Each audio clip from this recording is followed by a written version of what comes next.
Okay, we're going to do a video on the cardiac nodal cells.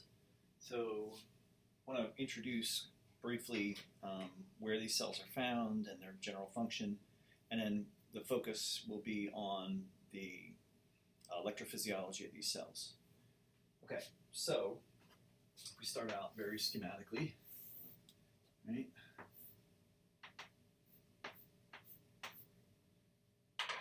Heart, AV valves, right? Right atrium and right ventricle, left atrium, left ventricle. The conducting system is the system of specialized cells whose job it is to initiate a stimulus for the heart contraction, the depolarization that will lead to the heart contraction, the heartbeat, as well as conduct that stimulus to the heart muscle cells, the cardiomyocytes, separate video, that do the contractile work. So if we were to draw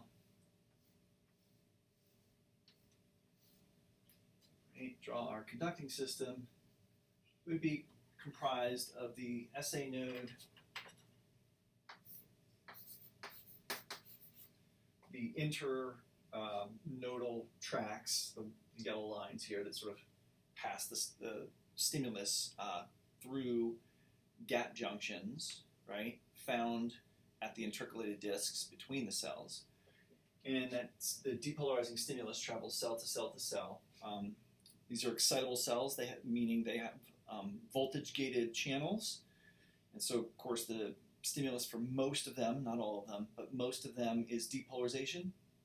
And so the depolarizing current travels causing adjacent cells to reach the threshold of more voltage-gated channels, and so on and so on. Now we will show you the exception to that in the cells that initiate the depolarization, right? The nodal cells that we're talking about right now. Okay, so anyway, so we have the SA node, we have the AV node.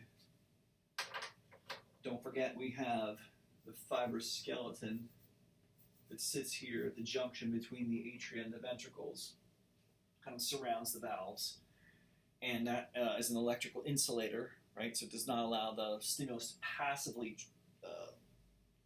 travel into the ventricles. It can only travel through the AV bundle, right, or the bundle of His, and then it's going to branch here in the septum, runs down, and it comes back up the walls in the branching Purkinje fibers. Okay, that's the interventricular septum there that it runs down. Okay, so if we were to take any cell in yellow here, it would be considered a nodal cell. No, they're not all in nodes, but their characteristic is similar to that of the ones that are in the SA node or the AV node. They all look a little bit different. Their action potentials look a little bit different, but they have the same characteristics. The reason the SA node cells comprise the pacemaker of the heart is that they are the fastest at spontaneously depolarizing. Meaning the others would spontaneously depolarize too, but before they can, the SA node cells do generate an action potential, which then travels cell to cell, which entrains or sort of drives all of the other cells to sort of follow their lead. Okay, so these guys are going to go first. It'll then travel cell to cell to cell.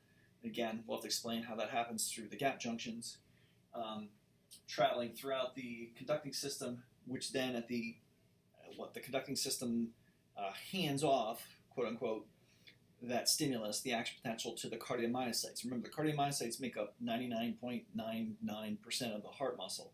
Those are the contractile cells. They would do nothing without the input of the conducting system cells. Okay, so again, we're going to focus on the conducting system cells first, and I'll do a separate video on the cardiomyocytes. So we're going to take out a cell of the SA node, and we're going to do an intracellular recording of it. All right, so keep in mind, an intracellular, we're going to have to contrast this with the ECG, which we'll get to later, which is an extracellular recording. Right, so an intracellular recording looks like this. This is an SA node cell, nucleus, right? An intracellular recording, there's our voltmeter. And all a voltmeter does is compare the electrical potential, i.e. the charge, at two different locations. Okay, and so we can take the electrodes that come off this and we can put them anywhere, right? But in this scenario, if we want to measure the voltage, we know there's a resting voltage that looks like that, right? Now, again, it's not going to stay at rest, but the resting voltage of any cell looks, right, the cell is negative on the inside, the membrane is negative on the inside relative to the outside, right? And so if we take our voltmeter electrodes and we put one on the inside and we leave the other on the outside, then we are comparing this electrical potential to this electrical potential, inside to outside. And we effectively measure, right, that voltage, which we define or just label as VM, or the membrane voltage. Okay? Membrane voltage, membrane potential, same thing. Okay, so the next graph I'm going to show you is a measure of what this voltmeter is recording, while this, again, we're being specific here about which nodal cell we're picking because we want the pacemaker cells, the ones that are the pacemaker. This nodal cell recording as it spontaneously depolarizes, okay? And the voltmeter would record that. All right, let's get rid of that. I'll draw a graph. Right? It takes time for these depolarizations and repolarizations to occur, so that's our x-axis. Over here, we could put just millivolts, or we could put VM, like literally what is the voltage. We could, right? So we could either have the change in voltage or the voltage itself as our axis. We'll just put VM here, right? And so what it's going to look like is this.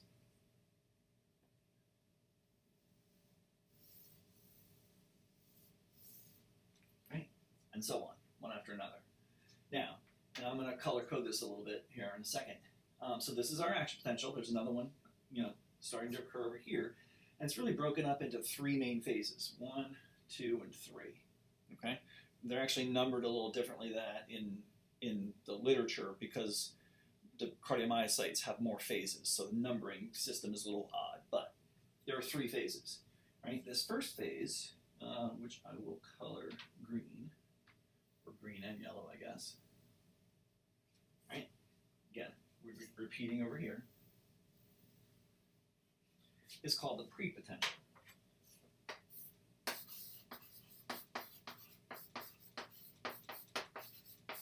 This is kind of the critical component because it is the component of the action potential that makes these spontaneous, makes one occur after another, after another, after another, without any input. Remember, this is not a nervous system cell, right? It's not a neuron, yet it is going to be the driver, the stimulus for all the other cells to contract. Is this specific cell, group of cells, innervated by the nervous system? Absolutely.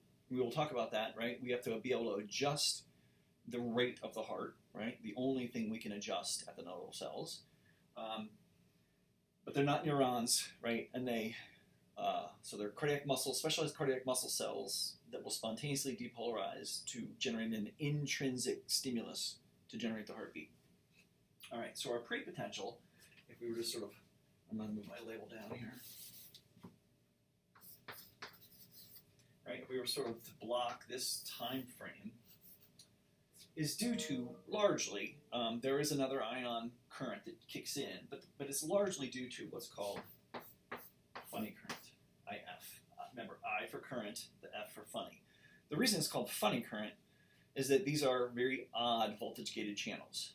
Right, remember a minute ago I said, oh yeah, they tend to be depolarization-gated channels. At least in class I said they were voltage-gated channels are almost always depolarization-gated, meaning the trigger, the stimulus, is a depolarization. In this case, I want to backtrack just a little bit, right? Coming down here, right? As we repolarize, right, we actually initiate the opening of the funny channel. So they're or hyperpolarization gated channels, okay? And these channels conduct the kind of a non-specific channels. They actually conduct sodium and potassium. Well, if you think about the electrochemical gradients for these two ions, this one would tend to move inward across this channel, and this one would tend to move in the exact opposite direction, outward, out of the cell, across this channel. Well, we're depolarizing, right? This is depolarizing current. This is or hyperpolarizing current. So we know that this one has to be the bigger one, right? This is your winner with regard to the funny current ion flux that's sort of dominant. Okay, so we get that depolarization. There is a little bit of, and we're not making a big deal about it, but there is a little bit of calcium current that kicks in sort of towards the end of this. That would also sort of, again, calcium, the electrochemical gradient for calcium drives it inward, so it adds depolarizing current and just sort of blends into the prepotential as a whole. Okay. These channels, the funny channels, are also called HCN channels.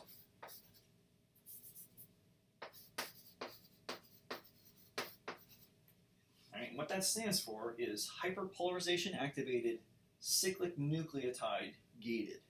All right, we just got the hyperpolarization activated part, right? They have to or hyperpolarize to become active again, right? That refers to their voltage gating. Cyclic nucleotide gated means that they can actually be opened by cyclic nucleotides in addition. So what this means is that this channel, yes, it's opened every time you repolarize, but we can add more channels, activate more channels by the addition of cyclic nucleotides. Well, guess what? The agents that tend to modify heart rate do so through the production of cyclic nucleotides. You're familiar with cyclic nucleotides. When we did second messenger systems, we talked about cyclic AMP and cyclic GMP. Those are cyclic nucleotides, right? So in this case, a neurotransmitter or a hormone is causing the production of cyclic nucleotides, which can modify the number of funny channels that are open, HCN channels that are open. And again, so what's going to happen is we can make this greater funny current, again, more sodium influx, or less funny current, right, which would be less sodium influx. Now, would you ever want this line to be flat or negatively sloped? Of course not, because then you would never reach threshold and you would never have an action potential, which means you'd have no stimulus for heartbeat. So we can reduce the prepotential slope, but never to a slope of 0, okay, or negative. That would be bad. Okay, so the funny current gets us to the threshold of another channel, right here, or here, which is a voltage-gated calcium channel. I know we already opened one. It's a different type of calcium channel. We would open that one. This is a long-acting calcium channel, but this would be more calcium in, right? Obviously a larger current conducting channel, more current because we get a big spike here because of it. And then we get the delayed opening of a